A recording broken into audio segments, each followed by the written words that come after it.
प्रधानमंत्री नरेंद्र मोदी ने अपनी अध्यक्षता में कैबिनेट का विस्तार किया है, जिसमें 43 मंत्रियों को शपथ दिलाई गई है और 36 नए चेहरे शामिल किए गए हैं, जिनमें 7 महिलाएं भी शामिल हैं। मंत्रिमंडल विस्तार में 43 नेताओं में से 15 को कैबिनेट मंत्री बनाया गया है, जिनमें ज्योतिरादित्य सिंधिया, सर्बानंद सोनोवाल और नारायण राणे आदि शामिल हैं। वहीं बाकी 28 नेताओं को राज्य मंत्री की शपथ दिलाई गई है। मोदी मंत्रिमंडल विस्तार में गृह मंत्री अमित शाह को सहकारिता मंत्रालय की जिम्मेदारी भी सौंपी गई है। वहीं ज्योतिरादित्य सिंधिया को उड्डयन मंत्री और अश्विनी वैष्णव को रेल मंत्री बनाया गया है। पीयूष गोयल से रेल मंत्रालय वापस लेकर उन्हें वाणिज्य, उद्योग और कपड़ा मंत्रालय का भार सौंपा गया है। इसके साथ ही स्मृति ईरानी को महिला एवं बाल विकास मंत्रालय के साथ साथ स्वच्छ भारत मिशन की भी जिम्मेदारी सौंपी गई है।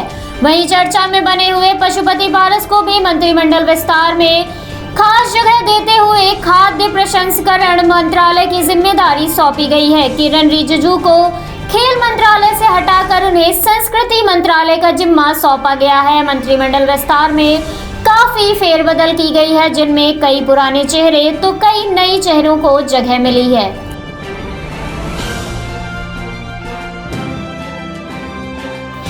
देश में महंगाई आसमान छूते नजर आ रही है, जिसके चलते ही पहले तो डीजल और पेट्रोल की कीमतों ने आग लगा रखी थी, लेकिन अब सीएनजी और पीएनजी के दामों में भी तहलका मचा दिया है, जिसके चलते ही राष्ट्रीय राजधानी दिल्ली में सीएनजी और पीएनजी के दामों ने आम आदमी के बजट को हिला कर रख दिया है। राजधानी दिल्ली में सीएनजी की कीमत 33.40 रुपए प्रति किलोग्राम से बढ़कर 44.30 रुपए प्रति किलोग्राम हो गई है। वहीं पीएनजी की कीमत 29.66 रुपए प्रति स्टैंडर्ड क्यूबिक मीटर हो गई है। बढ़ती महंगाई ने आम आदमी के घर का बजट बिगाड़ कर रख दिया है। सीएनजी की कीमतों में 90 पैसे प्रति किलो और पीएनजी की कीमत में 1.25 रुपए प्रति SCM का इजाफा हुआ है, जिसके बाद से महंगाई के कारण चारों तरफ हाहाकार मचा हुआ है। इतना ही नहीं, कई राज्यों में डीजल और पेट्रोल की कीमतें भी शतक लगाते हुए नजर आ रही हैं, जिनमें दिल्ली में पेट्रोल का दाम 100.56 रुपए और डीजल 89.62 रुपए प्रति लीटर में बिक रहा है।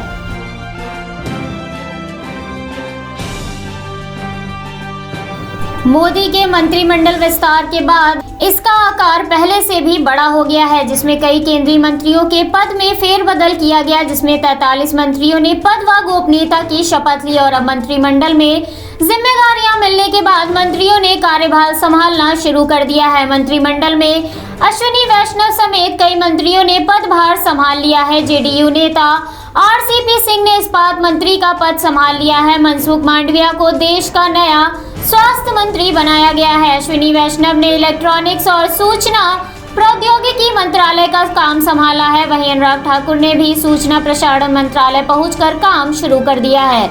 मोदी के मंत्रिमंडल विस्तार के बाद मंत्रिमंडल में कुल मंत्रियों की संख्या 77 तक पहुंच गई है, जो कि पहले 69 थी। वहीं यह भी कहा जा रहा है कि ये संख्या 81 तक भी पहुंच सकती है, क्योंकि अभी भी कई ऐसे मंत्रालय हैं जो पीएम मोदी के पास हैं और किसी भी मंत्री को आवंटित नहीं किए गए हैं।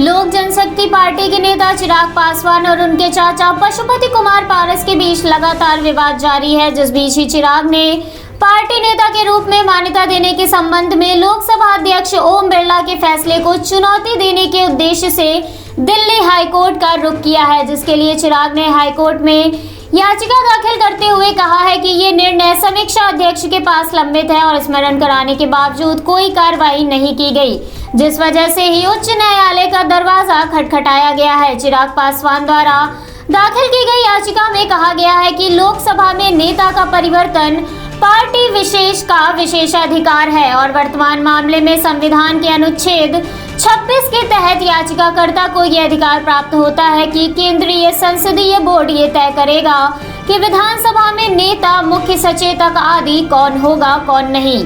दोनों के बीच लगातार विवाद जारी है, जिसके बाद चिराग पासवान का हाईकोर्ट का दरवाजा खटखटाना विवाद को और भी ज्यादा बढ़ा सकता है।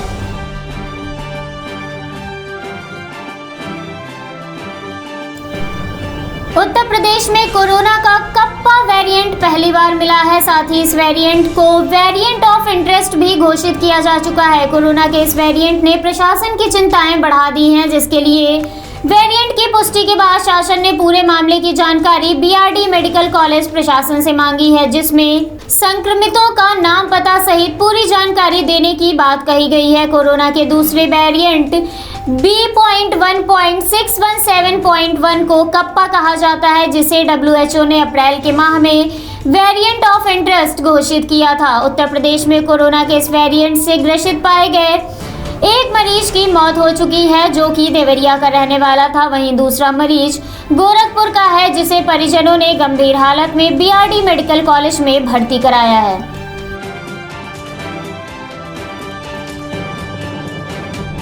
जम्मू कश्मीर के कुलगाम में सुरक्षा बलों को बड़ी सफलता हाथ लगी है, जिसमें जवानों ने पिछले 24 घंटे में 2 आतंकियों को ढेर करने के साथ ही 5 दहशतगर्दों का खात्मा किया है, जिसके लिए कश्मीर के आईजीपी विजय कुमार ने पुलिस और सुरक्षा बलों को बधाई दी। आईजीपी विजय कुमार द्वारा दी गई जानकारी के अनुसार दक्षिण कश्मीर में बुधवार देर रात सुरक्षा बलों और आतंकियों के बीच मुठभेड़ हुई, जिसमें आतंकियों के होने की सूचना मिलने के बाद सुरक्षा बलों ने पूरे इलाके को घेर लिया और फिर तलाशी अभियान चलाया, जिसके बाद मकान में छिपे आतंकियों ने सुरक्षा बलों पर फायरिंग शुरू कर दी, जिस पर जवाबी कार्रवाई करते हुए दोनों ओर से देर रात तक फायरिंग जारी रही, जिसमें सुरक्षा बलों को बड़ी सफलता हाथ लगी और 2 आतंकियों समेत 5 दहशतगर्दों को मार गिराया। इससे पहले भी उत्तर कश्मीर के हंदवाड़ा में भी सुरक्षा बलों को बड़ी सफलता हाथ लग चुकी है, जिसमें मुठभेड़ में सुरक्षा बलों ने हिजबुल के टॉप कमांडर मेहराजुद्दीन उर्फ उबैद को मार गिराया था।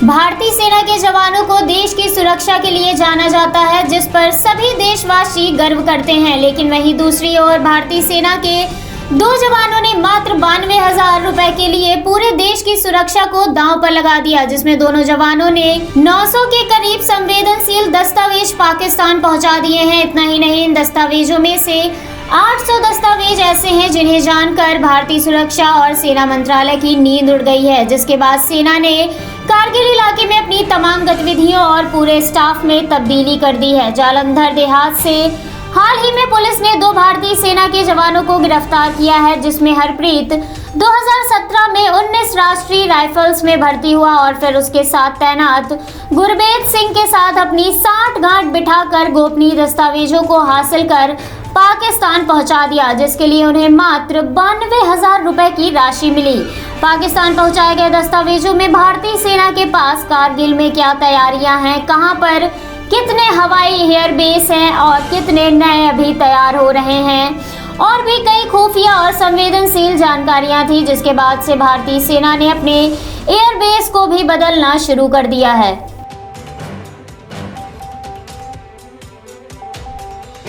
देश में जहां लोगों को मानसून का बेसब्री से इंतजार है, वहीं दूसरी ओर दिल्ली सहित उत्तर भारत के कई हिस्से लू की चपेट में आ रहे हैं, जिसमें भारतीय मौसम विज्ञान विभाग के अनुसार राष्ट्रीय राजधानी में बीता हुआ दिन जुलाई के महीने में तीसरा लू वाला दिन रहा। देश के कई इलाकों में तापमान 40 डिग्री से ऊपर दर्ज किया गया, जिस वजह से ही मैदानी इलाकों के लिए लू की स्थिति बन गई है। दिल्ली में मानसून 27 जून तक पहुंच जाता था और 8 जुलाई तक मानसून पूरे देश को कवर कर लेता था, लेकिन इस साल मानसून के आने में देरी दर्ज की जा रही है और तापमान दिन पर दिन बढ़ता जा रहा है, जिससे लोगों को भीषण गर्मी का सामना करना पड़ रहा है।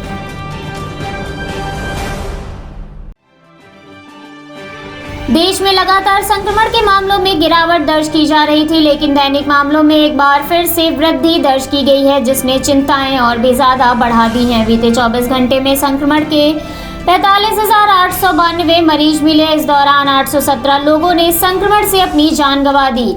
संक्रमण के मामलों में करीब 55 दिन बाद बढ़ोतरी दर्ज की गई। वहीं मामलों में गिरावट को देखते हुए कई राज्यों में पाबंदियों में भी छूट दे दी गई है। बीते 24 घंटे में संक्रमण को मात देकर ठीक होने वाले मरीजों की संख्या 44,291 है, जिससे अब तक कुल 2,98,43,825 मरीज घातक वायरस को मात देने में कामयाब रहे हैं। वहीं देश में कुल संक्रमण का आंकड़ा 3,07,09,557 हो गया है। वहीं अब तक इस संक्रमण से 4,05,028 लोगों की जान जा चुकी है। देश में टीकाकरण की रफ्तार भी दिन पर दिन तेज होती जा रही है, जिसके तहत अब तक देश में कुल 36.48 करोड़ वैक्सीन लगाई जा चुकी है।